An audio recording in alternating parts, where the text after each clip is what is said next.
La pose d'une première pierre, cela signifie qu'un projet démarre. Pour le nord de Bruxelles, cela faisait des années que l'on parlait de la nécessité de créer un nouveau crématorium. Maintenant, finalement, il va se construire à Evere. Il sera érigé dans le cimetière, car c'est une obligation. Sur cette parcelle qui a été dégagée de plus de 2000 mètres carrés, l'infrastructure d'une capacité de 3000 crémations annuelles sera très moderne. Au niveau des appareils de crémation, nous prévoyons un espace certainement pour 3 appareils. Nous n'allons certainement pas en mettre directement 3. Il y aura une zone d'accueil de qualité, 2 ou 3 salles de cérémonie et un espace Horeca.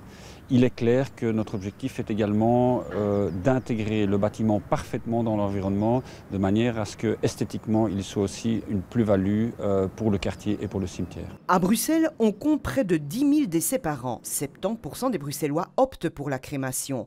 Jusqu'à présent, les familles endeuillées doivent se rendre à Uccle, c'est le seul crématorium, mais pour les habitants du nord de Bruxelles, c'est assez loin. Alors pour les crémations, beaucoup se rendent en région flamande à Vilvoorde. Mais là, il y a le projet de délocalisation vers Zemst. Il était donc urgent de trouver un lieu pour le second crématorium et Evere a été choisi. Uccle, c'était souvent un parcours du combattant en partant d'Evere. Ça prenait même plus de temps que d'aller à Vilvoorde. Et donc maintenant, je pense que c'est vers ce type d'infrastructure qu'il faut aller. Moi, je n'exclus pas l'idée qu'à terme, il y a un troisième crématorium qui s'ouvre encore à Bruxelles. La construction du crématorium d'Evere sera terminée en 2015. Environ 3 millions d'euros sont dégagés pour la réalisation de l'infrastructure.